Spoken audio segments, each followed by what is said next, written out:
Hey guys, it's लक्ष्य here. तो आखिर क्या होते हैं मेंटल मॉडल्स और ये क्यों जरूरी है हमारी लाइफ में, और ये कैसे हमारी डिसीजन मेकिंग एबिलिटी को एनहांस करते हैं, चलिए पता करते हैं। तो मेंटल मॉडल्स होते हैं कि हम कैसे इस दुनिया के बारे में समझते हैं, हम किस तरीके से इस रियलिटी को देखते हैं, और हम कैसे हमारी लाइफ में अपॉर्चुनिटीज को देख सकते हैं, और हम कैसे हमारी लाइफ में दूसरे लोगों के साथ कनेक्शंस फॉर्म करते हैं। ये सब मेंटल मॉडल्स के अंदर आता है। और मेंटल मॉडल्स ही बताते हैं कि हम क्यों कुछ चीज़ों को ज़्यादा इंपॉर्टेंस देते हैं और क्यों हम कुछ चीज़ों को कम इंपॉर्टेंस देते हैं। Mental models is how we simplify the complexity in our life. The quality of our thinking is directly proportional to the mental models in our head. जितने ज़्यादा मेंटल मॉडल्स होंगे आपके पास, उतनी ज़्यादा आपके पास एक पर्सपेक्टिव होगा इस वर्ल्ड को देखने का, और आप उतना ज़्यादा बेटर डिसीजंस ले पाओगे अपनी लाइफ में। But the problem is we all are specialist. हमारी लाइफ में मल्टीपल मेंटल मॉडल्स होने की बजाय हम सिर्फ एक चीज में स्पेशल होते हैं, और वो सबसे बड़ा फ्लॉ होता है। समझ नहीं आया? एग्जांपल के थ्रू एक्सप्लेन करता हूँ। एक बॉटनिस्ट हमेशा फॉरेस्ट के इकोसिस्टम पे फोकस करता है, और वहीं पे एक एनवायरमेंटलिस्ट उस फॉरेस्ट की वजह से होने वाले क्लाइमेट चेंज पे फोकस करेगा।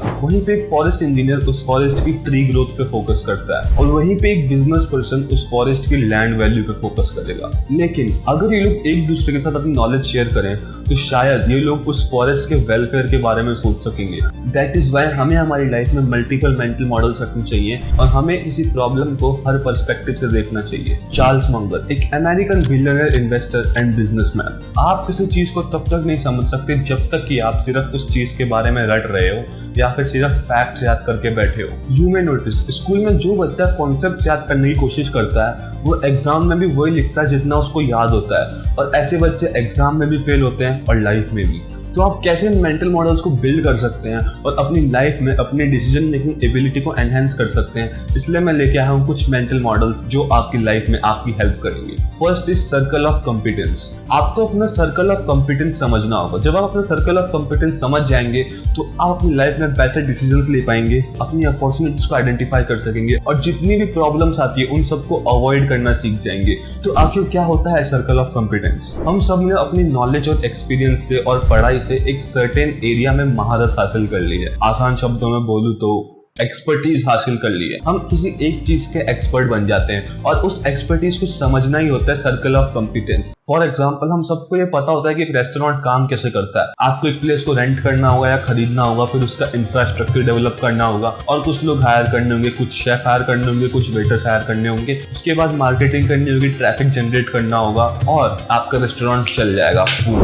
It's a simple business model. लेकिन आप में से कितने लोगों को पता है कि माइक्रोचिप प्रोसेसर कैसे काम करता है? May be not most of us. लेकिन आपको ये पता होना चाहिए कि आप कंपीट कहाँ कर रहे हो, what is your ability, what is your hidden talents, और आपको ये भी पता होना चाहिए कि आपकी नॉलेज कहाँ लैक कर रही है और आप कहाँ पे उन चीजों को इम्प्रूव कर सकते हैं। Second mental model is first principle thinking. First principle thinking एक बहुत ही अच्छा तरीका होता है किसी चीज की रिवर्स इंजीनियरिंग करके उसको बहुत ही आसान तरीके से समझना। फर्स्ट प्रिंसिपल थिंकिंग का बेसिक आइडिया होता है किसी भी कॉम्प्लिकेटेड चीज को लेके उसको बेसिक एलिमेंट्स में तोड़कर उसको स्टार्टिंग से समझने की कोशिश करना। So how to use this first principle thinking? First step is अपने आइडियाज को क्लैरिफाई करके खुद को एक्सप्लेन करने की कोशिश करो। Why do I think this? What exactly am I thinking? Second, अपने assumptions को चैलेंज करो। How do I know this is true? Is this the reality? Is this really true? Am I lacking in something? Third point, चीजों को दूसरों के perspective से देखो। Just like मैंने फॉरेस्ट वाले एग्जांपल में एक्सप्लेन किया था। What might others be thinking? How do I know this is the correct strategy? So how to use first principle thinking? So for suppose आपको कोडिंग सीखनी है। कोडिंग जैसी complex चीज को ब्रेक डाउन कर सकते हैं, या फिर कोडिंग होती क्या है? तो कोडिंग एक कंप्यूटर से कम्युनिकेट करने का तरीका होता है। हम कंप्यूटर्स को इंस्ट्रक्शन देते हैं। कोडिंग में कितनी लैंग्वेजेस होती है, वेब डेवलपमेंट क्या होता है, डाटा साइंस क्या होती है, एंड्रॉइड डेवलपमेंट क्या होता है। अब जब पूरी पिक्चर देखने लग जाओगे तो आप अपने लिए डिसाइड कर पाओगे कि आपके लिए क्या चीज बेटर है। And third mental model is thought experiment. Thought experiment का मतलब ही होता है कि आप अपनी इमेजिनेशन को यूज करके किस तरीके से कुछ प्रॉब्लम्स को इनकाउंटर कर सकते हो। फॉर एग्जांपल, पुराने जमाने के साइंटिस्ट ने हमेशा अपनी इमेजिनेशंस को यूज किया है अपनी थ्योरीज को देने के लिए। स्टीफन हॉकिंग भी पहले इमेजिन करते थे चीजों को, तब जाके उन्होंने ब्लैक होल्स के बारे में थ्योरीज दी है। ऑफ कोर्स कोई ब्लैक होल पे गया तो है नहीं, तो सब लोगों ने इमेजिन करा है कि ऐसा हो सकता है। थॉट एक्सपेरिमेंट हम किस तरीके से सोचते हैं ये हमें पुश करते हैं हमारे कंफर्ट जोन से बाहर जाकर नई चीजों को इमेजिन करने के लिए। हम किसी भी कॉम्प्लेक्स क्वेश्चन को थॉट एक्सपेरिमेंट के थ्रू सिंप्लीफाई कर सकते हैं और उसके आंसर्स ढूंढ सकते हैं।